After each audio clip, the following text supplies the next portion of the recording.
Welcome to the root of all success with the Real Jason Duncan, a podcast that explores how the world's most powerful entrepreneurs unlocked success and how their stories can help you do the same.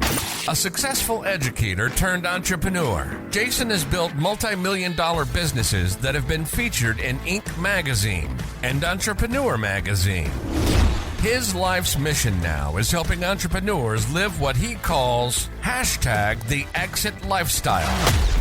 Introducing TEDx speaker, mastermind leader, author, entrepreneur, cigar aficionado, motorcycle enthusiast, and host of the root of all success, the Real Jason Duncan. The Real Jason Duncan. Hey there, welcome to another episode of The Root of All Success. I'm the Real Jason Duncan. We have a special episode for you this week. For those of you that are frequent listeners to the show, you know that occasionally we release an episode on the show of a recording from a live webinar series that I do twice a month called the Entrepreneur Masters Series. Well, right now, today, we're releasing one of these extra episodes of the recording of the Entrepreneur Master Series. What the Entrepreneur Master Series is a free bi-weekly 90-minute live webinar series that I've designed and curated exclusively for entrepreneurs to give a mini masterclass so that you can learn from some of the world's top experts as they share practical tips and knowledge in their areas of expertise and mastery. We do topics on anything related to entrepreneurship like taxes, credit, sales, branding, legal issues, social media, business structures, etc.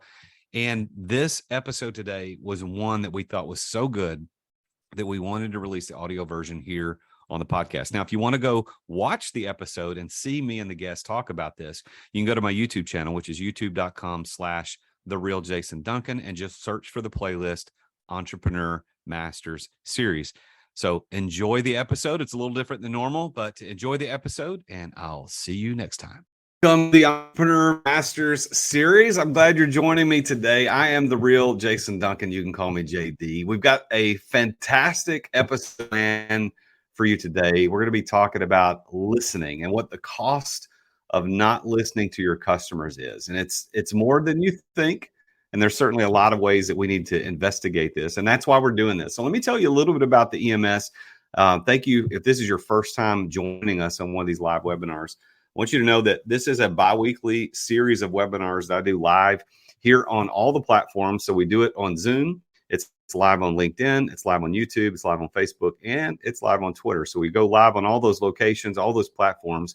And I do this and I curate this content and invite guests in like we've got Oscar Trimboli on today. We invite these guests in who are experts in particular fields that are of interest to us as entrepreneurs, as business leaders. What can we learn from these men and women that we bring on the show that will make us more money, that make us have the ability to have more impact in our communities, and ultimately give us the life and the lifestyle that we want to live? So what I do is I bring in these guys, these ladies that talk about entrepreneurship, leadership, sales, financial literacy, anything related specifically to growing and building entrepreneurial companies. And each episode has the opportunity for you to get yourself involved by asking questions. So here's what you're going to do. So if you're on Facebook, Twitter, YouTube, or LinkedIn, there's a chat function inside those platforms, and you can just chat right there in the live. So right below the video, you can chat and ask a question. Our producer is Garen with Desk Rig. He's on the back end making all this stuff look pretty. And if you do any kind of shows like this, go check out deskrig.com. They do a great job. But Garen in the background is watching all this stuff, and he's going to try to pick up the questions and drop them in. Now, if you're on Zoom, if you're watching this on Zoom, thank you for doing that. You can go to the Q&A bubble at the bottom of your screen, hit the Q&A bubble, and ask any question that you might like to have us answer live. Oscar and I both will be watching that. Garen's going to be giving us the stuff in the background so that we can see it. So we want to hear from you. This makes it much more interesting if you ask questions. So let's go ahead and talk about what today's show is going to be. Today's title of the show is The Cost of Not Listening to Your Customers. You don't really have an idea. I don't think any of us have an idea how much not listening to your customer is costing you. I've been in sales since, I guess I started selling at age 16. So I've sold millions and millions and millions of dollars worth of stuff. And I can tell you that the cost of not listening to my customers has probably cost me a few $1 million in income over those years. But rather than beating the competition to an ideal customer, trying to maneuver that other person trying to do what you're doing, what if you just listened better? What if you were able to get to the bottom of the matter more quickly just because you listened better? And what happens if you get the wrong customer because you weren't listening? You ever had a bad customer? You ever had a customer that wasted money? You ever had a customer that wasted time? You ever had a customer at the end of the day, you made money on it. You're like, I wish I hadn't made that money because this guy's a pain in the keister. I'm not interested in dealing with this person. Probably can be traced back to the fact that you didn't listen. You were saying one thing, he was saying another. You heard something that he didn't say. So today, this is a masterclass with one of the world's leading experts in deep listening. We've got Oscar Trimboli, who is our guest today. And Oscar is he's on a quest to create 100 million deep listeners. He's an author. He's the host of the Apple award-winning podcast, Deep Listening, which you can listen to on any podcast player, plus the Apple iTunes and the podcasts. A sought-after keynote speaker hailing from Sydney, Australia. He's passionate about using the gift of listening to bring positive change, not only in businesses, but also in homes and in cultures worldwide. He's interviewed over 100 of the most diverse workplace listeners, including air traffic controllers, deaf and foreign interpreters, hostage negotiators, and spies as part of researching world-class listeners. And if you've ever flown an airplane, you want to make sure that the air traffic controller knows how to listen. You want to make sure they're listening to the right instructions. A go and a no sound a lot alike. So you may want to, when he's saying don't take off, or go, please take off, you need to make sure he's listening. Over 14,000 people have contributed to his research of what gets in their way when it comes to listening. And Oscar's a marketing and technology industry veteran working for Microsoft, PeopleSoft, Polycom, and Vodafone. He consults with companies like American Express, AstraZeneca, Google, HSBC, Montblanc, PwC, Salesforce, Centify, and Siemens. So this guy knows what he's listening about. See what I did there? He knows what he's talking about too. But Oscar loves his afternoon walks with his wife, Jenny, their dog, Kilimanjaro, and he will be playing Lego with one of his four grandchildren every weekend. So please help me welcome to the show, Oscar Trimboli. Thanks, JD. Looking forward to listening to everybody's questions today. Yeah, this is going to be really good. And if I could be completely honest, I'm a bit nervous. And I don't get nervous when I have guests on the show, because you know why I'm nervous?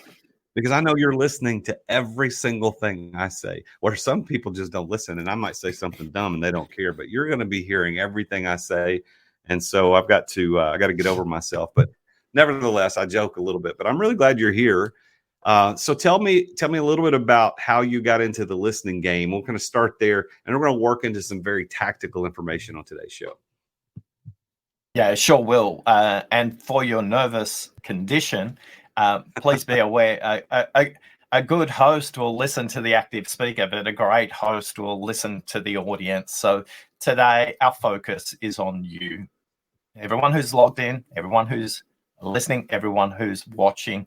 And I would encourage you to ask any question at all. JD, you can't ask me a poor question. You can ask me any question you like. That will be fine. Please don't feel nervous. I'm not a perfect listener. The reason I'm training myself in how to listen is because I'm trying to get better in every conversation. Most of us don't want to seek perfection. We just want to make progress in every conversation. To understand me, you need to go back to a boardroom, April 2008. It was a budget setting meeting. It was a budget setting meeting between Seattle, Singapore, and Sydney. There were 18 people on this video conference, well before COVID. And these meetings are renowned for going over schedule. The meeting was scheduled for 90 minutes. And everybody's arm wrestling. The corporate office is trying to get the most growth. The local office is trying to get the most realistic growth, because if you miss your number, staff lose their jobs. And sometimes corporate budgets are set by numbers in spreadsheets. When you're facing an employee face-to-face, you know they might lose their job if they don't get their target. Now, At the 20-minute mark of this meeting, my vice president in the room said to me, Oscar, I need to see you immediately after this meeting. Now, I completely stopped listening from that point, and all I did was try and figure out how many weeks of salary I've got left in the bank account, JD, because I think it was 8 weeks. Now, miraculously, the meeting finished early. It finished at the 70-minute mark, and as everybody walked out, I tried to do the same thing. And Tracy said, please close the door, Oscar, and come back. And as I walked back, she said, you have no idea what you did at the 20-minute mark. And I thought, I'm getting fired and I don't know why. And I sat down, I looked her in the eye, and she said, if you could code how you listen, you could change the world. And although this was really profound, a moment of really deep listening on Tracy's part, JD, the only thing going through my head was, woohoo, I haven't been fired. And I honestly didn't pay attention to anything she said from that point on. But the difference between hearing and listening is action. And I've been trying to code how to listen since 2008. So 2008, big time. So 2008 was a big time in our world. We were going through the Great Recession, lots of stuff going on. But you were able to, in the midst of that, figure out the next step, because it would assume that at that moment, you're like, this listening thing that she just complimented me on and told me about, this is going to be a big thing. Maybe you weren't totally of how it might turn out, but your life changed in 2008, just like a lot of other people's did. So what'd you do next? How long did you stay working in the corporate world before you kind of decided to turn your listening superpowers into a business of its own? I didn't. I in fact got a 32% uplift in my budget line in that meeting, whereas typically we're getting 16% budget uplifts. And because I wasn't listening and paying attention in that meeting, I walked out of that meeting with my tail between my legs. And you know what, Jace? I wasn't thinking anything about listening, to be deadly honest, until 2 weeks later, when the finance director said to me, his name's Brian, he said, Oscar, can you come and audit my listening in the budget setting meeting for the States? And I said, Brian, I have not got time for this listening caper. You've been talking to Tracy. I got a 32% uplift in the budget line. I have no idea how to get there. And then he said, Oscar, I can't change your top line revenue number. What I can change is the investments we make for growth. So if you come and audit my listening, we can have a conversation about where we invest for growth. What time's the meeting, Brian? Where is it? I'll be there. Because I was in sales. I needed to make sure that I was selling. So in that meeting, I noticed, oh, wow, Brian asked really long questions. Gee, there's 16 people in this meeting. Only 3 people are contributing. Gee, oh, wow, the kind of quality of conversation is pretty low. And I was writing all this down, JD. I realized in that moment, I was coding how to listen. And I realized that the way I listened in the world and the way others is a little bit different. Now, I wasn't saying I was a rock star when it came to listening. I trained with some of the world's best academics. I've trained myself through the original research we've done with nearly 24,000 workplace listeners right now. And as my wife, Jenny, would say, I'm completely obsessed about the commercial cost of not listening. And that journey has just progressed along here. So I left the corporate world in 2014. And 9 years later, I'm still coding how to listen, whether that's the listening quiz, the practice cards, 3 books on the topic, our jigsaw puzzle game, our award-winning podcast, all these ways a way to code how to listen. So I made lots of mistakes along the way too. Sometimes trying to be too perfect, sometimes thinking I know more than the people I serve. And as one of my leaders once said, the truth is always with the customer, Oscar. You are always wrong till you test what you think with a customer.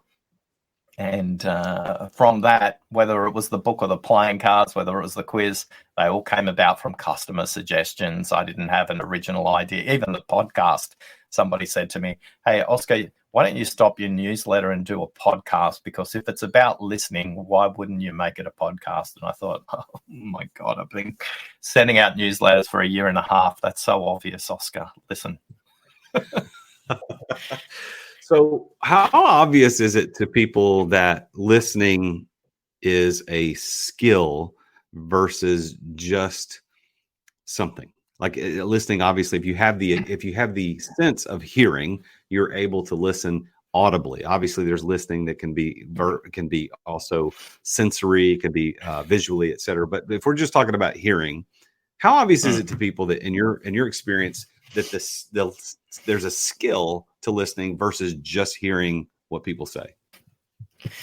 I want to channel Luke, who did a review of our book, How to Listen, on Amazon, and he said, listening, like comedy and sex, we all think we're better at it than we actually are. And most of us have never been taught how to listen. Now, I'm not going to ask you to rate yourself on the other two, JD. Don't worry about that.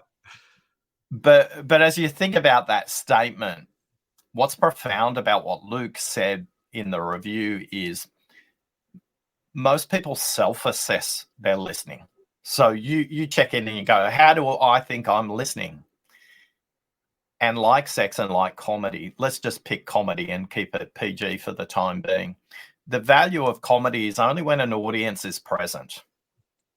You can't have a joke with yourself. Well, you can, and it might feel good, but it's not the purpose of comedy. And it's a contact sport. Like listening, you need one other person or a group of people to do it. The difference between comedy and listening, though, is the role of comedy is to make people laugh and reflect on what they say. And the instant feedback on how good your comedy is the laugh. But you don't get that when it comes to listening. We don't get the quality of feedback that a comedian gets. Now, I'm not going to tell you what the benchmark is on the other topic. I'll leave that to everybody else to figure that out. I think we should. Take a poll. We should take a poll. So the first challenge with people thinking about listening as a skill is we've all been taught math, so we know divide, subtract, multiply, and addition, right? There's a very simple framework. It's universal. Doesn't matter what language you're in. There it is. When it comes to chemistry, there's a universal table of elements that's called the periodic table of elements, and it's identical no matter what language you speak. Every language has got nouns and verbs and adverbs and adjectives. There's a structure. Now, maybe it was different where you went to school, JD. In my school, I didn't have a listening class yet. That's pretty much all I was doing. When I went to college, I didn't have a listening class. In your neck of the woods, did you have listening subjects? Never. Were you taught listening? No. So for most of us who run our own business, we're spending well over 70% of our day in listening mode. And there's a good little thing for you to think about. If you're spending more of your day in talking mode than listening mode as a leader of a business, you've probably got the balance a little bit off. 50-50 is okay, but when you're talking more than you're listening, you're not hearing the truth from customers, and then you're not hearing the truth from employees. You're not hearing the truth from suppliers. You're not hearing the truth from your affiliate partners that you may be working with as well. So when it comes to listening, it's a skill, it's a strategy, and it's a practice. It's like going to the gym. You want to be doing some push-ups every day. And when it comes to listening, we just want to get that much better in the next conversation, JD. It's not about the Hail Mary pass. It's not about the magic win. It's just doing little things a little bit better in every conversation. What I'm fascinated, JD, right now, as you're listening to me, what's going through your head? Okay, so not a rhetorical question. So that's the first thing I noticed. So it's not a rhetorical question. What's going through my head is, as the host of this show, I'm trying to think about what would people want to know about listening. I'm trying to analyze what you're saying as quickly as I can possibly analyze it through the filter of my own life's experience. And honestly, I'm debating whether or not to say my experience in listening versus what I think other people might be experiencing. So that's a very Let's deep start with answer. yours. Yeah. We'll start with yours. Just overlay, what are you thinking based on your own listening experience? What is what we've touched on already brought to life for you? Well, so thank you for giving me permission to talk about myself. I think that over the last several years, I'd say probably 3 to 5 years, I have been told on multiple occasions by people that I respect that I am a very good listener. And that is not normal. That was not a normal comment that I would have heard 10 years ago for sure.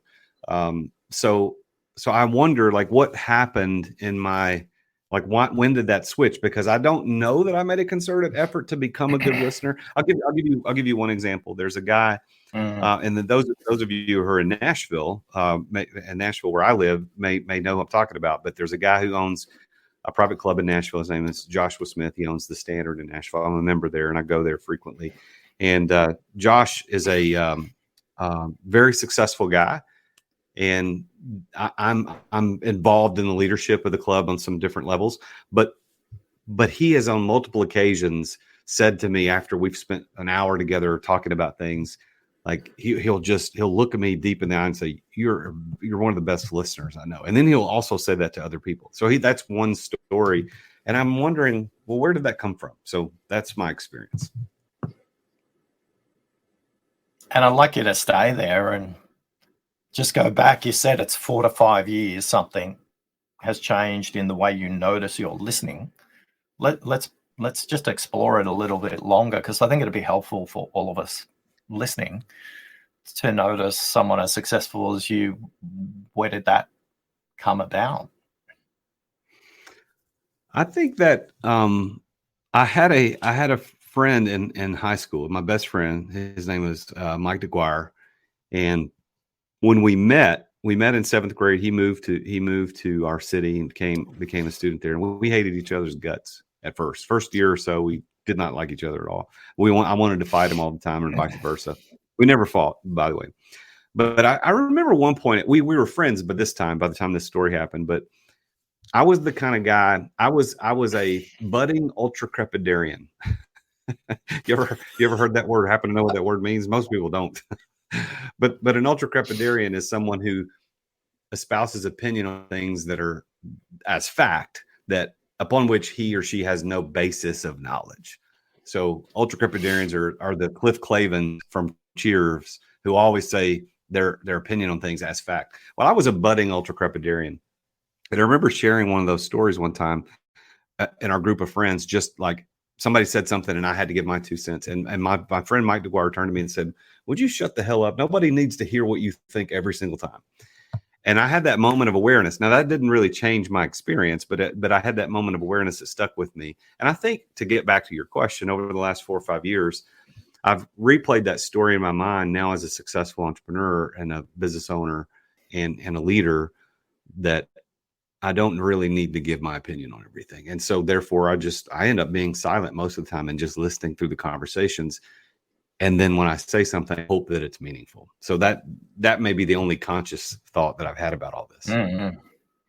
And how do you think it changes the speaker's experience, JD, when you don't interrupt, when you don't jump in, when you don't offer an opinion, and you create enough space for them to fully explore not just what they say the first time, but what they think and what they mean? Because the way you've explained it, to be listened to, you need to feel like you've been seen, heard, and valued. And I think the insight for you is silent and listen share the identical letters. And this is one of the key ingredients that separates good listeners from great listeners. They're comfortable with silence. In the West, we talk about the pregnant pause, the awkward silence, the deafening silence.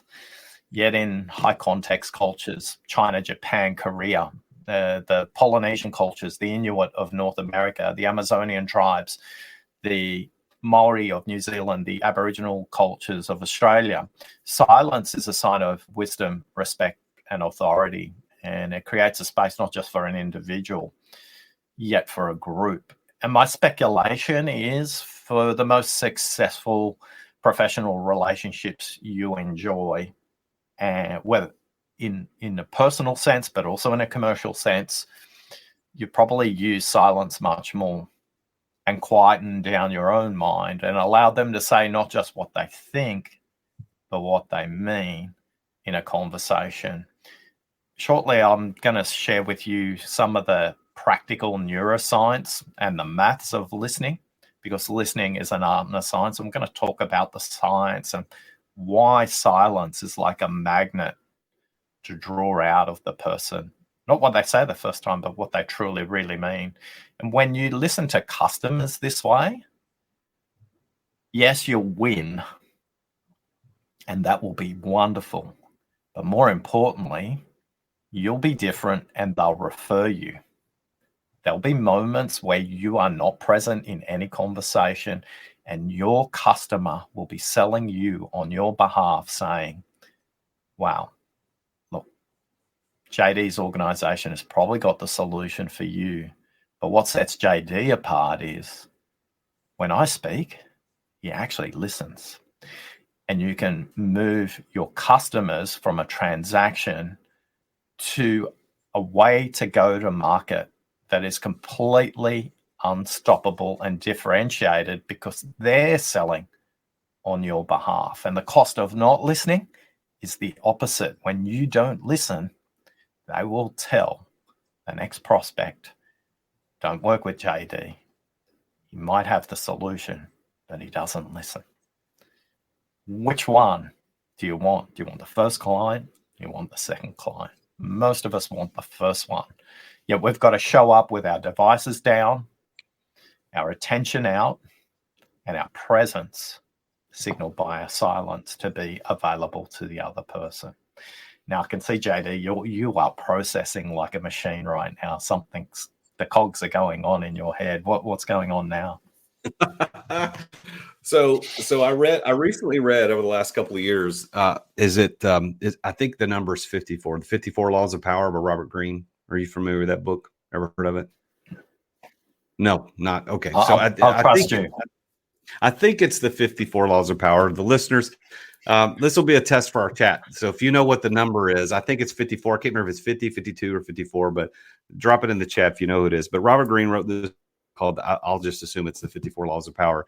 And it's a historical review of all of the ways the most powerful people in the world, all the way back to ancient times, used power to accomplish their means. Now, some of those use power in negative ways that I'm not interested in as a follower of Jesus. Those are things that I'm not interested in. However, that being said, there are principles of power that he reveals. And one of them, I don't remember how he worded it, but was about not revealing, about how silence is power and not revealing your position until required to do so. And so I remember reading that over the last couple of years. And as I read that, I thought, I wonder how this plays out.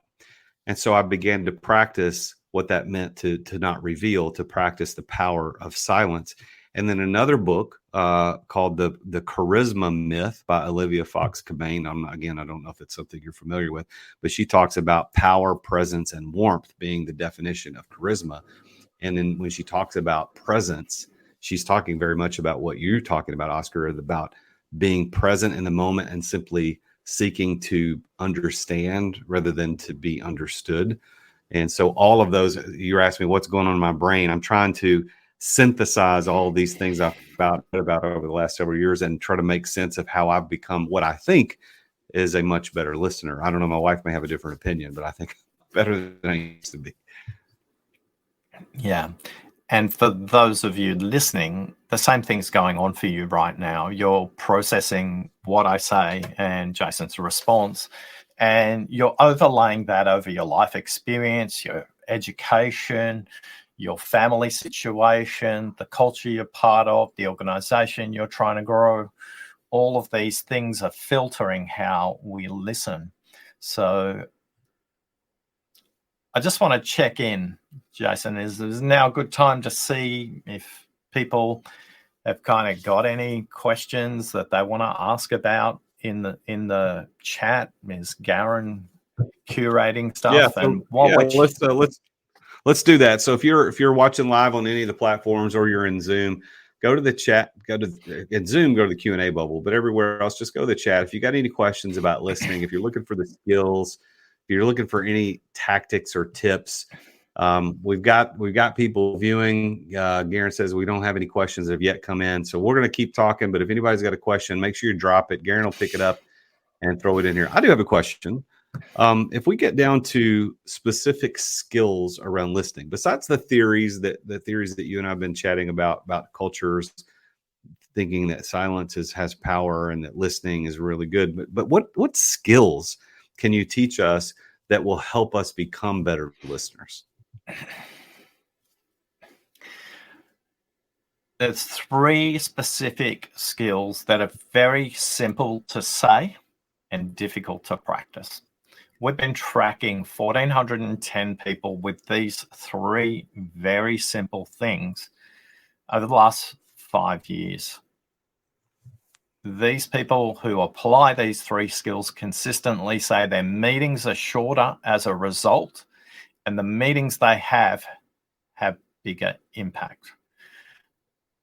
A reminder, these skills are easy to say, they're difficult to practice. Yet when you do practice, it's like the difference between eating healthy and eating what you feel like. There's a discipline. There's a self-respect. There's a respect for the people you're talking to if you practice these 3 skills. I'll also give you a bonus, which is easy, fun, and light as well. To put these skills into context, let's just build the foundation of listening as numbers. And when you understand these numbers, you understand why these 3 skills matter.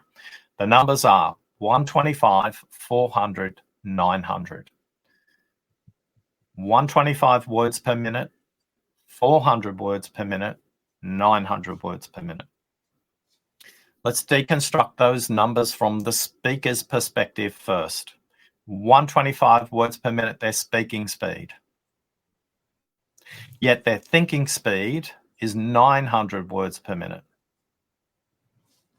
That means the first thing that the speaker says is 14% of what they're thinking. This is why silence is so powerful, because it allows them to reveal the next 125 and the next 125 and move from saying to thinking to meaning.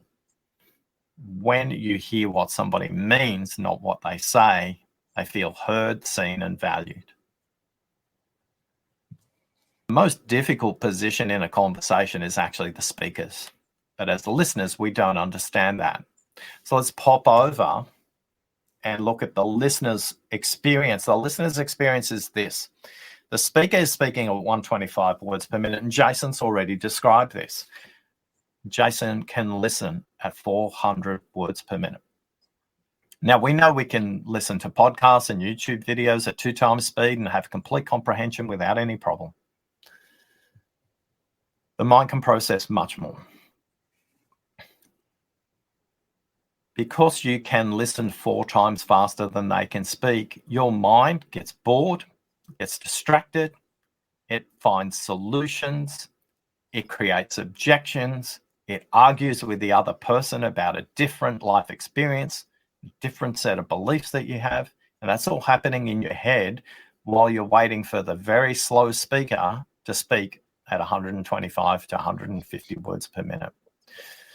So conversations are flawed if all you do is listen to the very first thing somebody says. The caveat is this advice is for people in working relationships. I'm not talking about life partners.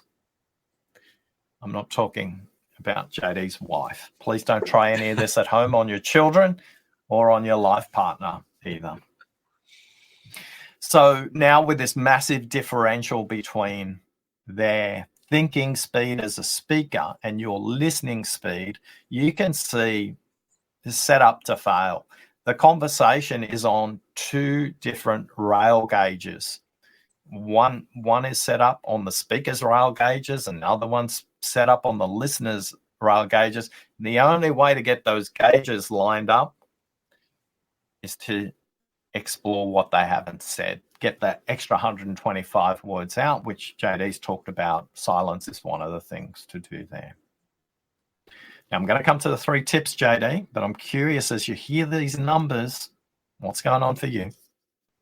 So I am, I've got a degree, a master's degree in education, and I taught school for 4 years. And one of the things that we learned through the process of teaching, learning the craft of teaching, was the numbers that you gave about the speaking and the listening speed. Not the thinking speed was different. I know that's the first time I've heard that.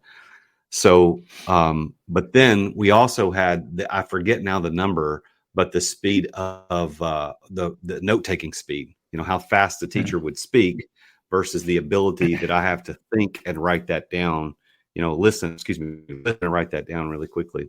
And there is a chasm between the two. So when you're speaking to teach, my opinion is that you must go much slower, because if someone is taking notes and trying to analyze that, physically, you need to kind of keep up with their pace. Because if you put it on 2 times speed, it's going to just make it that much more difficult. But my question is this.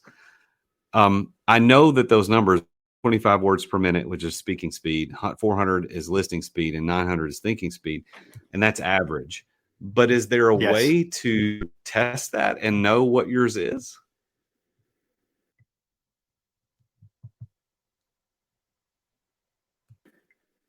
Well, you can test your listening speed really simply by figuring out on your podcast player or your YouTube, at what speed do you lose comprehension? That's the quickest way to test your listening speed. Now, when you're testing it, test your comprehension with a speaker who's speaking in a language and a context you're familiar with. So if you're listening to a context about chemistry and you're not familiar with it, the cognitive load on you is going to be much higher. So just pick a topic you're familiar with and just keep moving the YouTube play speed or your podcast play speed as high as you can go. See at what point you just go, oh, I just can't process that. So that's the simple way to test the speed of your listening. The speed of your thinking is done with a MRI machine. So I don't think a lot of us have access to an MRI machine to test our thinking speed. The average is 900. The range is 600 to 1600, high-low, in those experiments that the scientists did about the thinking speed of people. So that's a quick way to test it. When it comes to our 3 tips, I'll give you the 3 tips and you pick where we're going to go from there, JD. Tip number 1, use the technology. Don't be a slave to technology. The biggest barrier to most people's listening is connected watches, cell phones, laptops, iPads, any kind of electronic device with a notification based on our research is the biggest thing that gets in the way of people's listening. Now, our context here is quite unusual. I don't think many people will have all these chats going on as an example. But when you're face-to-face with somebody in a one-on-one, one of the most important things you could do, particularly if you're visiting a prospect that you want to be a customer, simply do this. This conversation really matters to me, so just bear with me. I'm just going to switch off my cell phone. I'm going to put it over here. Now, JD, if I did that to you and I was calling on you for the very first time in a face-to-face conversation, what would you think about the level of attention I'm about to pay next? What are they anticipating? That's a significant change and a pattern disruptor for most of us, isn't it? I mean, we expect people to not to be rude and check their phones, but it's not a surprise when they do. So for somebody to say that they're not going to, that's a pattern disruptor that, whoa, okay, this person's actually going to listen to me. Our research from these 410 people that we're tracking say a third of the people they're speaking to in one-on-one conversations will mirror that behavior. Good listeners listen to what people say. Great listeners change the way the speaker communicates. And if you can get your prospects' attention in that conversation by you role modeling switching your device off, a third of them will do the same. How different will the quality of the conversation be if they're not anticipating something on a device? It will be a very different quality conversation. So although the theater of switching it off, and this is a ritual I do, is important, it's not for you. You're not doing it for you. Yes, you are, but not really. You're doing it to improve the quality of the conversation, and you're sending a signal to the other person. I value you, I value your time, and I value this conversation. And you want them to become present as well. The impact of your listening will be much higher if the speaker isn't distracted. So there's two really deliberate reasons we do that. If you're hosting a group meeting, you should do exactly the same. In 2010, Peter, visiting vice president, flew from Seattle to Sydney. Effectively a 24-hour flight for him. And I was hosting 20 CEO business owners of technology businesses. And Peter was there to update them on an important change we were about to make.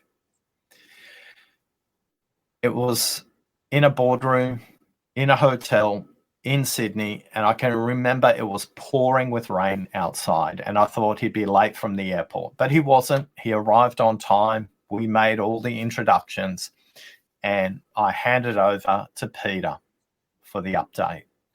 And Peter stood up and he took his cell phone and he walked to the corner of the room where his bag was and he switched it off and he sat down again. He said, look, I've traveled all this way. The most important thing I can give you right now is my complete and undivided attention. And what struck me with Peter is of the 20 people around the table, 19 people switched off their phone. And the reason we know that is one person's phone rang during the conversation. They had to leave the room. What was interesting, though, that person never returned. And what we know is the people in the room who considered themselves competitors had a high-quality conversation, and partnerships emerged in that room based on what Peter was saying about the changes that were going to take place. Peter left the room, and I had half an hour more with the owners. And they all said one thing consistently. I asked them, what's the number one thing you're taking out of this conversation? It had nothing to do with the technology. It had nothing to do with the margin improvement we were providing to them. They all said, wow, how different was that conversation with all of our phones off? And it was a different quality conversation. To this day, I know half of those people still stay in touch and have either bought the other business or have created partnerships where they cross-refer business to each other.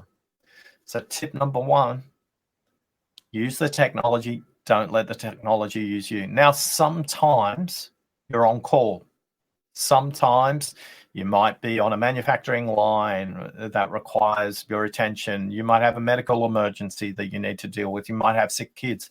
Just signal that to a room in advance and just say, normally I'd switch my cell phone off right now. If you can just bear with me, I'm dealing with a situation with my father who's just had a stroke and I need to keep my phone on. And that's a real situation I experienced 2 years ago with a client. And the client was very forgiving. The phone did not ring, but they realized if it did, that was the only reason why it was going to ring. So as important as it is, now remember the notifications that you get on your devices, JD, that was all built on the same psychological research that was used in the 1970s for the poker machine or the slot machine industry in Las Vegas to make sure people kept putting money in the slot machines. It's designed to put you in a haze. It's designed to get you unconsciously just following the next step. Use the technology. Don't be a slave to the technology. So tip number one. Well, on that tip, Oscar, could I ask you the converse? Is there a way that we can positively use technology to give us better listening skills? Because I agree with what you're saying 100%. I've been to lunches, I've been to meetings where we all take our phones and we put them in the center. And the one fun little game you can play is that you put them in the center and you turn them off or put them on silent. And if any phone rings, that person's got to buy lunch for everybody. Little game you can play. But is there a way to use technology to improve our listening? Absolutely. The first thing I would say is in every operating system, Android, Apple, Windows, all those operating systems have a little switch in the settings that says, if I'm in a meeting, switch off my notifications. So you don't even have to think about it. You just have to do it once. So if you've got a calendar blocking something out, you're not going to receive notifications. But the converse is true too. I'm going to talk about Zoom. I'm going to talk about Google Meets. I'm going to talk about Microsoft Teams. I'm going to talk about any kind of video conferencing platform. There is software right now in Google Meets. It's really simple. It will tell you your speak to listen ratio. It will literally have a heads-up display at the top of the meeting showing you the percentage of time you are speaking versus you are listening. Now, it's a little game I play with myself when I work with clients, and my goal is always to be 90% and higher, but that's a different story. My context is about listening. The good range is between 50 and 70%. There are plugins that work for Zoom that do this. There are plugins that work for Teams that do this, that help you in that moment to go, quick check. Now, there are paid versions of those bits of software that will tell you about, you can kind of define who the customer is in group meetings, and it gives you the customer speak to your organization listen ratio as well. So if you might have multiple people on the call, it's a bit difficult to keep a track of that. So the technology can do that. And then there's a technology that takes it to a different level. There are technologies like Cyrano. This technology measures based on the language that the prospect is using on the call, their commitment level throughout the call.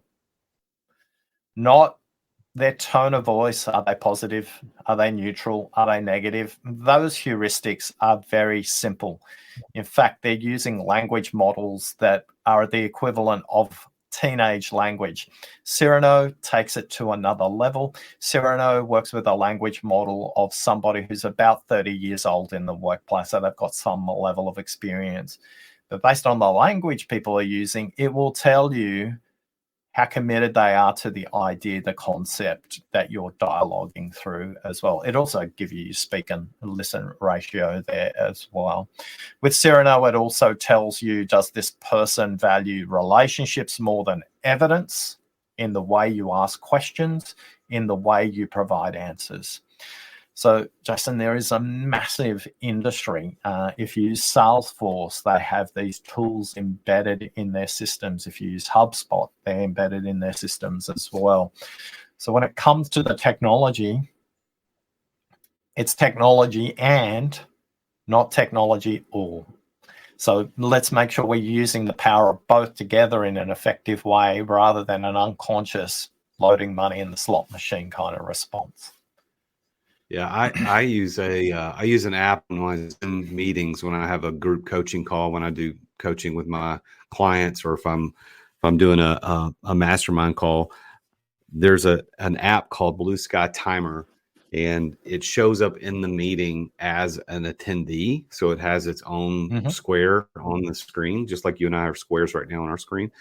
But you can make it show a clock, or you can set a timer, which is kind of neat because everybody can see the timer. But the coolest part of it is not on screen where everybody can see it, but me as the host, I can be on the dashboard for the timer and see the pie chart and the pie chart has everybody's speaking ratio, which I think is phenomenal. And the guys who talk a lot, their pie pieces are much bigger than everybody else's. So thank you for that. And how does that impact your listening behavior as you see that dynamic change, though, JD? Because it's one thing having the tech; it's another one understanding how do I adjust accordingly. Well, as the facilitator of those calls, when it's more discussion based, I'm able to see, okay, Bob, for example, Bob's talking 3 times as much as everybody else in these meetings. Then I can tactfully, either if necessary, I can speak up directly, but most of the time I could just make a comment at the beginning. Hey guys, I'm kind of tracking how much time we all speak. So when you do your speaking, just kind of pay attention. You're not taking everything up. Like if imagine a pie chart, you don't want to be the biggest piece of pie in this conversation. And sometimes that's all I have to say, and everybody becomes a little bit aware. Just like we all know, awareness is the key to recovery. So that's how I use it.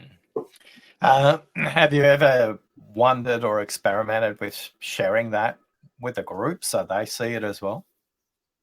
I have, and I've never done it. And the only excuse I have for not doing it is that every once in a while there's a glitch in Zoom that will show somebody in 2 pieces of pie with 2 different colors, and it's not accurate. So I think there's a kink in their technology armor and is not giving me 100% accurate data. So that's my only excuse there. That's a poor excuse, but that's the only reason I've never done it. Yeah, when I share it, and I don't do it in the first set of meetings, I will comment in the second meeting, hey, just so you know, I've got a technology that's anonymously tracking my listening versus speaking ratio.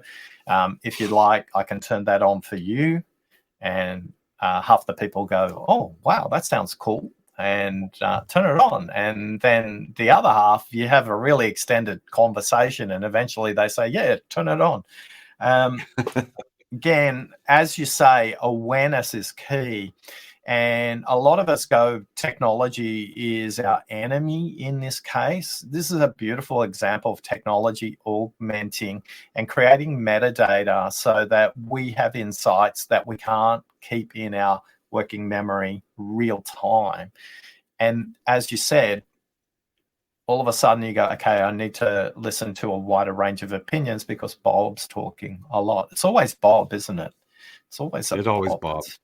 It's never a Barb. So that's good use of technology in that regard. If you're in group meetings, the other thing is always group meetings, and you can do this in the chat while you're listening right now. What's the one thing you really struggle with when it comes to your listening? Just pop that in the chat, and you will see patterns emerge. So whatever the meeting context, you can always ask the team, hey, if it's on Zoom, what are you really struggling with on this project? What are you really struggling with on this product? What are you really struggling with this customer? And you can adjust the content accordingly. And this is a really skillful way to listen to a group really quickly as well. All right. I'm mindful we got to tip number 1. So yeah, so what's tip number 2? Again. I'm interested in tip number 2. So we got the using technology, but don't be a slave to it. So what's tip number 2 on listening skills? Tip number 2 is ask this question, ideally before the meeting, but most of you won't have this opportunity with customer conversations. So ask it when you arrive. The question is this, and this question is very precise. I'll give you 2 examples of it. And the first one is, if you use this question, it becomes a listening compass for the conversation. And when our deep listening ambassadors, those folks we're tracking, use this question, what they say to us is, meetings are shorter, and the meetings that they have that are shorter get to the real issue much faster. So imagine you've got a 1-hour meeting. I'm going to give you the question that's the listening compass. And we're going to check in every 15 minutes against this question. And what typically happens in a third of cases, by the first 15 minutes of a 1-hour meeting, the person you're talking to will go, I've got exactly what we need. Let's wrap it up. That's not a bad thing. That's actually a good thing. And the reason is you're checking against this question all the way through. You check at the 30-minute mark and you check at the 45-minute mark, and you will get a really different outcome. And the question is this: what would make this a great conversation? Not what would make this a great conversation for you. Don't add "for you" on the end of it. The reason is this: the conversation is the intersection of the speaker and the listener. Conversation has its own direction. The conversation has its own purpose. And too many of us think that listening to the speaker is the best place to go. And the really important you ask this question before the conversation commences. It's not about the agenda. We're going to talk about stuff. What's your business problem? How can we solve it? Are we a good match? What's the commercial terms? Yeah, we'll get to all of that. I got a video from a graphic designer in Illinois about a month ago who used this question and was shocked. And they said, Oscar, I've never got the quality of response for a brief than I have here, and I've picked up so much more work than I ever would. I think it's a fluke. I'm going to try it again. I just think I got lucky. He tried it again with a completely different customer. Same thing. He picked up more work. The question is this: what would make this a great conversation? When they say what will make it a great conversation, you make sure you write that down. Because at the 15-minute mark, JD, you're going to say to me, Oscar, at the beginning of this conversation, you said X would make it a great conversation. How are we going? How are we tracking? And that will give the person who, a lot of people struggle with people who just talk a lot. They can't structure their ideas, and, they're meandering all over the place. And you want to show respect to the prospect because maybe that's the first time they've said it. Using this question is a checkpoint. And they'll go, oh, yes, that's right. You know what I haven't told you so far, JD? Bingo. Now you're getting to what they haven't said. You're getting the extra 125 words out. In 28% of cases with the deep listening ambassadors, the meetings stop at the 15-minute mark. In the others, they basically say, we've covered off what I need, but now that I've discussed that, there's another thing that's really important that I haven't even mentioned. Could you help us out with that? Well, I don't know. Let's find out. This listening compass and this question is critical because it doesn't matter if you're talking to an employee, a supplier, if you're talking to your tax attorney, if you're talking to a prospect or a customer, if you're talking to the media even. This question becomes really powerful, and you checking in every 15 minutes showed that you were listening at the beginning of the conversation. And they will say things differently because they know you're really giving them attention right now. So tip number 2, ask the question, what will make this a great conversation? How do you, is that question that you ask at the beginning of a corporate meeting, as well as just a couple of people sitting at a coffee shop having a specific conversation, not a collegial, friendly, just two friends hanging out, but if you're trying to get to something, do you ask that question in that session and also in a professional executive corporate meeting? That question we've road tested in medical context, with general practitioners. We've done it with lawyers and accountants. We've done it with business owners. And that question, whether it's one-on-one or in group meetings, differentiates people. I was working with a recruitment firm in the United Kingdom, and they're very specialized in a particular area of medicine that they recruit for. They're very successful. They got offices in London, Europe, Boston, San Diego. And the owner of the business literally practiced that question. She did her version of it in a lovely British accent. You've got to think of her that way. So it wasn't precisely those words, but she used a variant which sounded like, I'm curious today what will make this a great conversation. So she just added a bit. The intention is identical. So it is not about the precise words. Try to keep it 8 words or less, because any questions with more than 8 words is bias. So the shorter the question, the more likely you are to get more from what they haven't said. Bias questions are not bad, by the way. If you need to make decisions, allocate resources, choose from alternatives, bias questions are really important. But for these kinds of questions where you want to open up at the beginning, these questions, 8 words or less, what will make this a great conversation, become really helpful. By the way, if you know the host and the group in the meeting and you're visiting in and you think it's going to be productive, don't just ask the host of the meeting that question. Just look around the room and go, I'm curious if anybody else would like to add to that.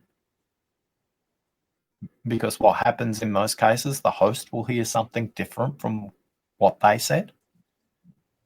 Remember, a listener will hear the active speaker, great listener will hear everybody. And what will emerge is more trust and rapport really, really quickly. But it will only happen if you repeat that response between 10 to 15 minutes through a 1 hour meeting and 7 to 5 minutes in a half-hour meeting as well. So tip number 2. Very good. What will make this a great conversation? Now, Jason, do you remember what I asked you before we went live to air? Yes, you asked me that question. You did. As soon as you said, ask this question, I knew where you were going. I was like, he asked me that question before we started today. So you did it. Yeah. Okay. Well, here, before we get into tip number 3, I want to talk about our sponsor. So I'm going to take just a minute to do that. So give me just a second, Oscar. So I want to talk to all the listeners about Story. So Story is our primary sponsor of the Entrepreneur Master Series. And since we're talking about listening today, I want to kind of play into that. So you and I, as people who are doing business out in the world, we want people to listen to us. We want to get their attention. And one of the ways that we get their attention, hopefully so that they'll listen to us, is we do social media short form videos. And social media short form videos are the primary way that people are getting people to not only become aware that that person exists, maybe that you exist, but also aware of what you do and perhaps even give you money for your services. So if you think back 20 years ago, you needed an ad in the yellow pages, or maybe 30 years ago. Today, 10 years ago, you needed a website. Today, you need to be doing short form video content. But the problem with that is that you don't really know where to go to get it done. Some people are shy on camera. Some people don't know what to write. They certainly don't know how to edit it. And that's where Story comes in. Story is a unique company that takes all of that, all those things that will cause problems in you being able to do this short form video and do it for you. Now, of course, you got to get on camera. You've got to hit record, but they do it all. They give you the prompts. They tell you when to record. They write the captions for you. They do the hashtags, and they'll post it to your channels for you. If you want to try Story out, you can try them out for free. They'll edit one video for free, and they'll do a demo for you on their stuff and give you a discount if you decide to sign up. To get that, all you have to do is go to therealjasonduncan.com/story. That's STORYY. Why there are 2 Y's? Because don't forget, the story is about you. When you do these videos, you're going to see a bigger impact in your ability to get people to listen to you, to see you, and to hopefully buy from you. So go to therealjasonduncan.com/story and try that out today. And my big thanks out to Connor Snyder and Devin Gillen at Story for being the sponsor of this webinar series. So let's, Oscar, get back to the 3rd tip. So we've got tip number 1 is use technology, but don't be a slave. Tip number 2 is ask this question before every meeting: what would make this a great conversation? And so now here we are at our 3rd tip. What is the 3rd tip, Oscar? Before we jump to the 3rd tip, just if you're looking to go ahead with Story, one of the things you want to do with your video, ask your tribe, what are 3 things they're struggling with right now? And explain what you're struggling with too. So if you're struggling to figure out what content to create, a question will create more engagement with your audience than a story alone. I'm not saying stories don't matter. Stories and questions, the 1-2 punch. Connect with story. They do an awesome job to get your message out into the world. Now, tip number 3, when it comes to listening, is this. You may have noticed I'm drinking a lot of water, Jason. Gotta stay In hydrated. fact, that's how much water I've been drinking for the time we've been together. Tip number 3, drink a glass of water before the conversation commences, and drink a glass of water for every half an hour you're in a conversation. Here's the science. Number 1, you're role modeling for everybody in the room, because when you take a glass of water, it's more than likely so will everybody else. The science is this part of your body here around your lungs and your heart is called the parasympathetic nervous system. This has got more nerve endings than your brain. Your gut feel sits in this part of your body. And when you drink water, it creates a calming effect, so you're available, you're less distracted, and you're more present. Very easy to do, very difficult to practice though. For most of us, we don't have water nearby. When I go into reception, when I'm going to visit for the first time or a regular client, I always, and receptionists know this with me by the 3rd meeting, I always request, if you don't mind, would I be able to bring a jug of water and some glasses in for everybody in the meeting? Now, in some cases, that's always present, but it's not true all the time. What the water does, Jason, is creates silence. It gives everybody a chance to just pause, to reflect on their thinking and go, hey, is what I said aligned with what will make this a great conversation? What will make this a great meeting? Or not? If you get distracted while somebody's talking and it's a really long story and you can't connect with it, just pause, drink a glass of water. It will help you reset your listening compass to bring you back into the conversation. We know in most cases, if you pour that jug of water in a meeting room, everybody present will want to have a sip of water. It's a very social thing, by the way. Now, if you drink coffee, that doesn't count as water. Drink coffee, great, no problem, knock yourself out, and drink water. A hydrated brain is a listening brain. So here, this part of the body is 5% of body mass, your brain, yet it consumes 26% of blood sugars. And listening is a very difficult task in a group setting or when you're seeing a new prospect. A hydrated brain is a listening brain. So make sure you're drinking a glass of water before the meeting commences and every half an hour in the conversation.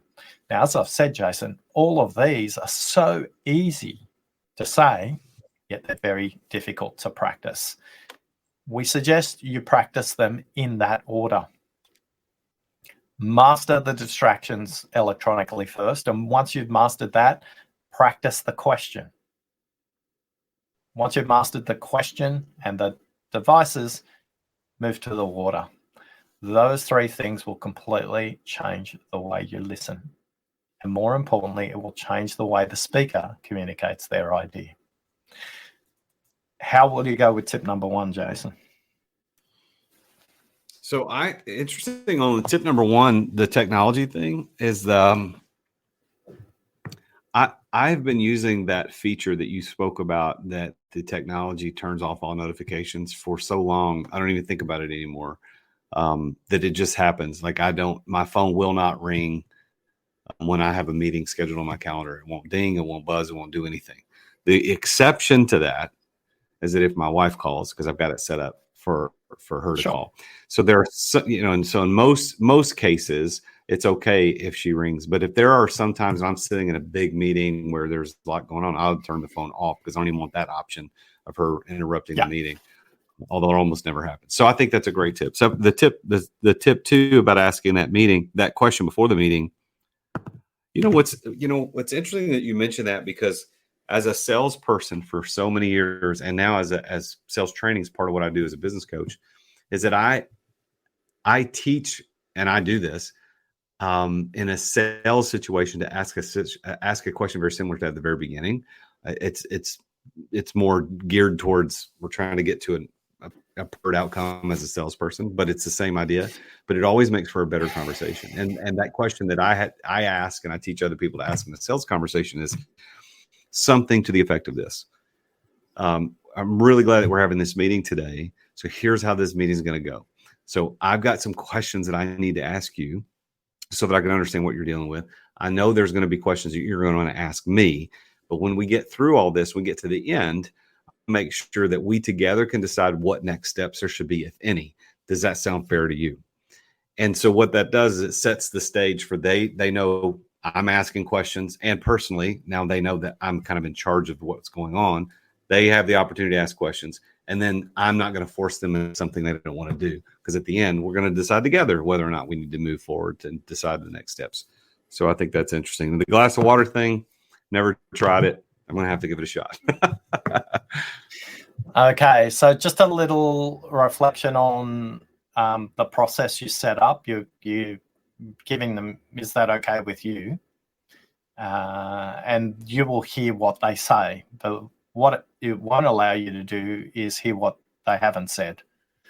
So what will make this a great conversation for you gives them a way to check in all the way through the meeting. So you want to check in at the 15-minute mark and check if we want to continue, is what I'm saying to you, because they might figure out in 15 minutes that we're not a good match. And then you can refer, because the only thing worse than losing to the competition is winning a customer that you haven't heard effectively, and you've got a really unprofitable customer. And honestly, that doesn't matter for you. What matters is they're going to trash talk you in the market. They're not going to refer you well. They're not going to speak highly of you because everything's really difficult for you. So when it comes to our listening, bear in mind, if you don't hear what they don't say, which is 86% of the dialogue, if you don't ask these 3 questions during the dialogue. So these 3 questions will unlock that extra 125 words, so you can hear not just what they've said, but what they think and what they mean, and they will feel heard, seen, and valued. These 3 questions are really simple. They are so short, you'll be shocked. Now, don't use them as abruptly as I do, just use a variation of this. The first one is, tell me more. Now, this on a listing compass is a north-south question designed to keep the dialogue going in the same direction, because you think there is more that they haven't said. So the way I would say it is, JD, I'm fascinated. Say more. Same intent, less than 8 words, and JD will say more. In that case, we're listening for similarity. We're going in the same direction. Now, if you want to ask an east-west question, a question designed to elicit them to think differently and for you to listen differently, is you ask a version of this. And what else? This moves their speaking direction 180 degrees in a completely different direction. Most people don't realize they're asking questions that's taking a conversation in the same direction it's already going. And when you ask these questions, always ask, tell me more first, always ask, and what else second, so that you're getting both 360-degree views of that. And a version of and what else, if your accountant was here, what's the question he would have asked, she would have asked, that we haven't asked? All of a sudden, they'll pause and go, oh yeah, I haven't told you about blah, blah, blah. And all of a sudden you're listening differently and they're saying what they haven't said. the final one is the shortest one. We've already discussed this. It's the most potent, it's the most powerful, but it's also the most intimidating. It's this.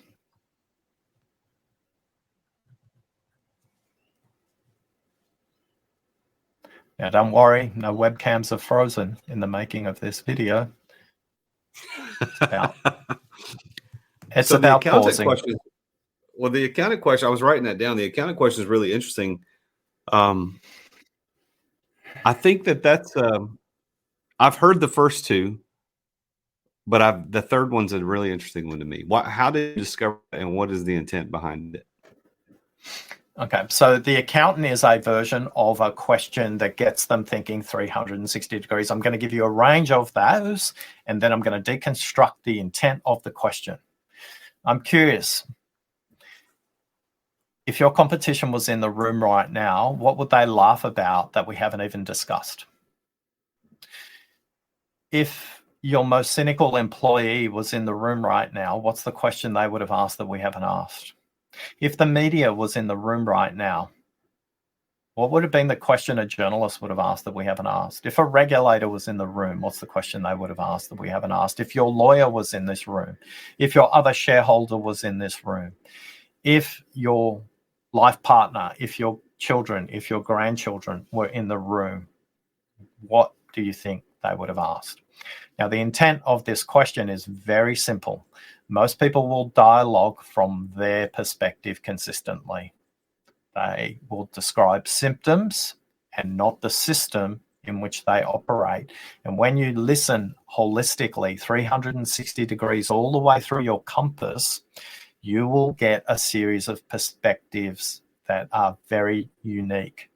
Good sellers beat the competition. Great sellers help the customer explain the business case through 365 degrees. The reason I'm asking this question, Jason, is to uncover all the unspoken objections, that this person may encounter when they go back into their organization. And I want to bring those perspectives into the conversation in a very elegant and clean way. This is not a manipulation. I want them to cleanly explain who else they need to do this with. So the intent of this question is, if you have a sales pipeline that's really fat in the middle and not moving as fast as you like, you're not asking these question sets. You are getting blocked because you're talking to somebody who likes to talk to you instead of getting a full perspective about what's getting in the way of them navigating the business case through their organization. As I say that, Jason, I'm curious what's going on. I love it. I love the idea of having 360 degrees of questions. And I think that there's a lot of application in a sales perspective, but I think obviously it's not just designed for this. You can get into a corporate meeting, and if you ask that question at the beginning, what would make this great conversation for you? And then you do your check-in at the 15 minutes, just like you said, you're drinking the water, phones are off, somebody says something, and you go, tell me more about that. And just, that's it. Now you're going to another level. And then when they finish that, then you say, well, and what else? Like, that keeps them talking. I think I love the north, south, east, west idea. And then that final wrap-up question for that particular subject is, if your accountant or if your competition or if your whatever was here, what question would they ask that we haven't talked about? What would they think? I think that's a phenomenal way to have a great conversation. And what's interesting about this is that everything we're talking about is about listening skills, but all of the tactics were about things that we say or do. Isn't that interesting? So listening is not just about what we are, being silent and not saying anything. It's about actively participating.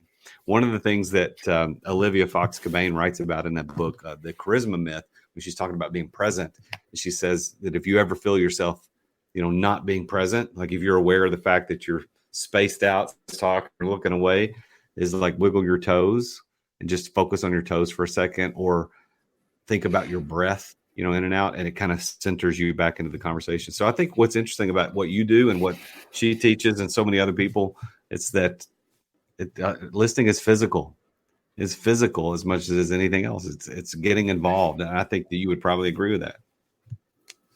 Yeah, look, in the book, How to Listen, we talk about listening as a full body experience. That's why we interviewed blind people, we interviewed deaf people, we interviewed deaf interpreters, we interviewed foreign language interpreters. They all talked about using their eyes, their ears, and their body as an instrument to listen. It's important that you listen to your own body and notice the way you're breathing, as you mentioned from Olivia, but also notice the breathing of the speaker as well. When your face is not connected to a device and you can be present, a change in their breathing pattern is a signal to go and explore that a little more.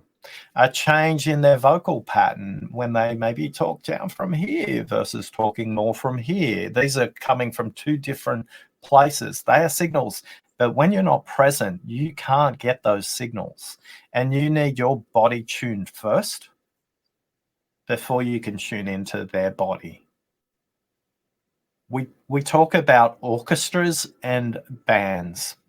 Every single professional band, and even the amateurs, will tune their instrument in the venue that they may have played the day before with the identical instrument. Yet because they're respectful, because they're professional, because they want to create a great experience for the audience, they tune their instrument every single time before they go into that live performance. My invitation to you is to do the same. Tune into yourself. Close the browser tabs down in your mind so you are available to listen to the other person. Listening does not start by focusing on the speaker. It starts by focusing on you and your body and your presence and where you are in that moment. If you choose not to, no problem. You'll have unproductive meetings, you'll waste your time, you'll lose customers. Worse still, you'll get customers that you can't solve problems for, and they'll trash talk you in the market. So please be professional, be respectful, tune yourself before you go into a conversation. How do you do this? If you're in control of a meeting request, do not send a meeting request at the top of the hour. Always invite somebody to join a meeting 5 minutes after the hour. This is a really simple hack, and yet it's so profound. Number one, the people you're probably speaking to, prospects, business owners, executives, all of them are in back-to-back meetings. And if they're not in back-to-back meetings, they're coming off phone calls. If you create just 5 minutes between the top of the hour and your meeting, people turn up to a meeting like this. Oh, Oscar, I love your meetings because I've got time to go to the bathroom. I've got time to get a sandwich. I've got time to get a coffee, and I've got time to collect my thoughts. When they arrive at 5 after the hour, they are present and ready to go. When they arrive at the top of the hour, this is what it sounds like. Oh, sorry, I'm late, Jason. I know it's 5 after the hour, but I just had back-to-backs and you'll forgive me.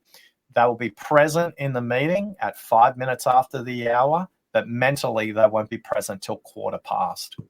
Which meeting do you want to have? You can control that. Start your meetings 5 after the hour. Oscar, that was great. I'm telling you, I'm going to make a change right now on how I'm scheduling meetings. Because that makes so much sense to not do that. That is such a good thing. Hey, it is. We're approaching the end of our time together today, so I want to give you the opportunity to speak to the audience, to say, hey, this is a way to get in touch. This is something that I can do as a deep listener, someone who can coach you into this, can help you get the skills. I know you got books. I know you got courses, etc. Talk to everybody about how to get in touch with you and how they could engage with you in a way that makes them better listeners. Certainly, JD. While I'm doing that, I'd like you to think about this question. What's the one thing you will change in your listening as a result of our conversation today? Okay, so I want you to think about that while I explain to everybody. We've got a range of resources for you. If you want to improve your listening, my first recommendation, take the listening quiz at listeningquiz.com. It will take you 5 minutes to complete 20 questions, and you'll receive a report with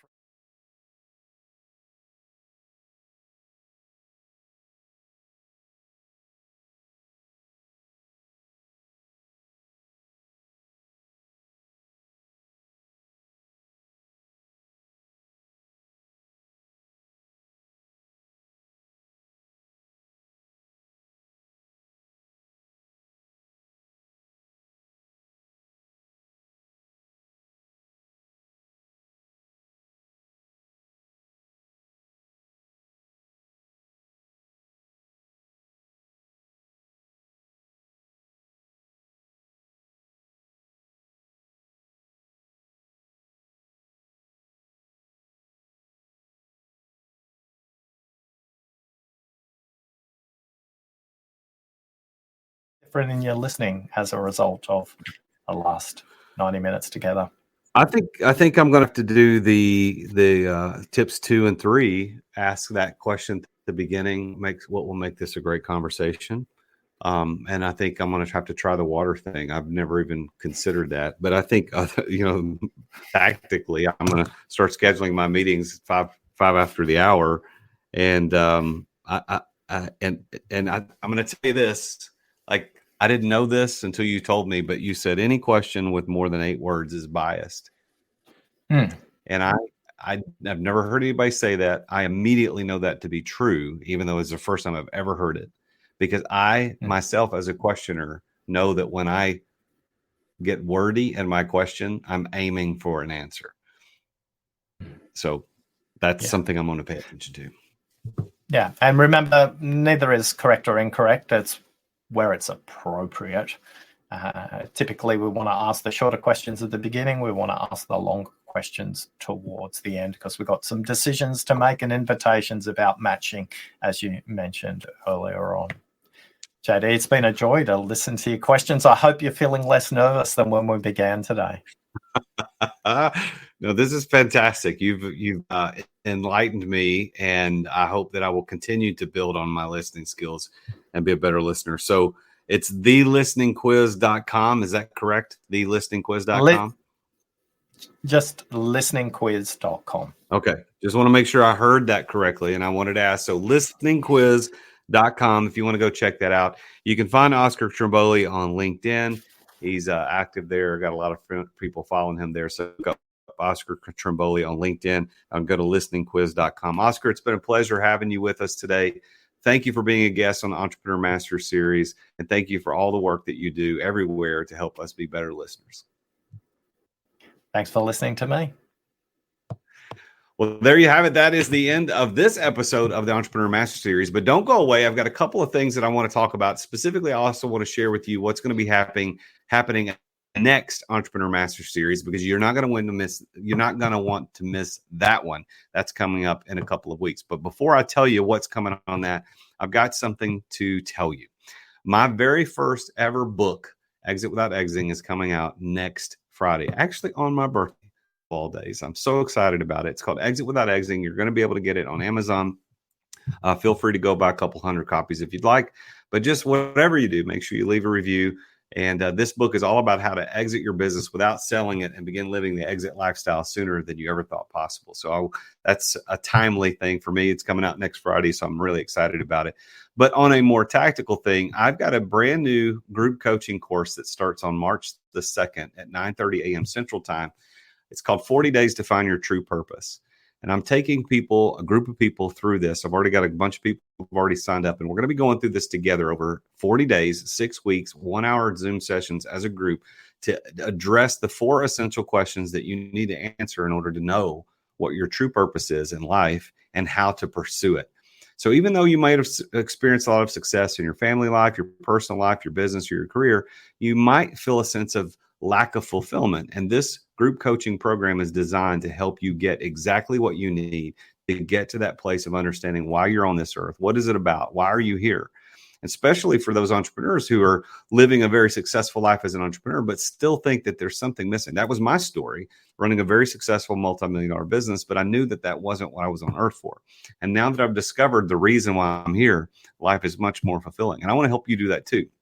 And you may be saying to yourself, well, I already know what my purpose is, Jason. I'm good, JD. Don't bother me. Okay. Just remember this. Your purpose is not a destination. It's a journey.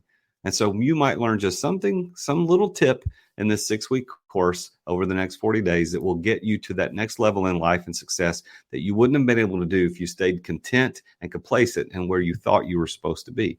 Maybe there's another level that God's trying to pull you into that you could find if you just open yourself up to it. So how do you get involved in this? Go to therealjasonduncan.com/purpose, therealjasonduncan.com/purpose, and sign up today.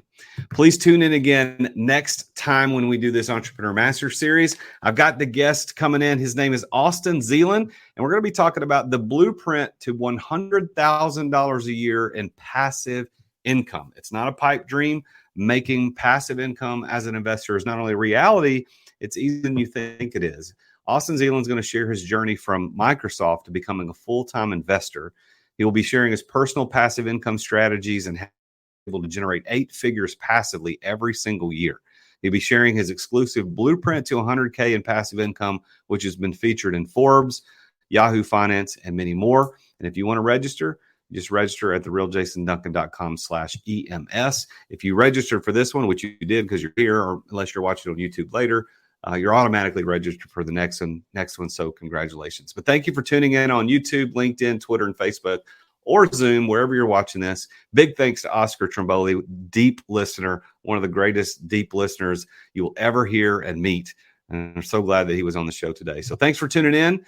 As always, I am the real Jason Duncan, and Jesus is King. See you next time. Well, there you have it. Another idea for you to be better as an entrepreneur, to get to success more quickly. Of course, this was an extra special edition of The Root of All Success. This was one of my live webinars, the Entrepreneur Master Series. I hope you enjoyed it as much as I did. I hope you enjoyed it as much as our listeners and the people that were live in that webinar when we did that. I hope that you enjoyed it. I hope it was valuable for you. If you would like to attend one of these live and in person the next time we do it, I do 2 of these every month, and I bring in amazing guests like the one you just heard. You can go to therealjasonduncan.com/EMS. That stands for Entrepreneur Master Series. Therealjasonduncan.com/EMS, and you can register. These are absolutely free. They're open for anybody to come to, and I do 2 of these every single month. So thank you for listening today. I look forward to seeing you next time on another episode of The Root of All Success. Until then, I'm the real Jason Duncan, and Jesus is King. Thank you for listening to another edition of The Root of All Success with the real Jason Duncan. If you've enjoyed this week's episode, visit therootofallsuccess.com to access the show notes and other helpful resources. Follow Jason on social media at The Real Jason Duncan. Are you an entrepreneur who feels trapped in the weeds of daily operations, not experiencing the freedom you thought you'd have as a business owner? Want to know the way out? Take Jason's free exit readiness assessment to see how close you are to getting ready to experience true freedom and success as an entrepreneur. Go to amireadytoexit.com today. That's amireadytoexit.com. See you again next time here on The Root of All Success. This podcast is a part of the C-Suite Radio Network. For more top business podcasts, visit c-suiteradio.com.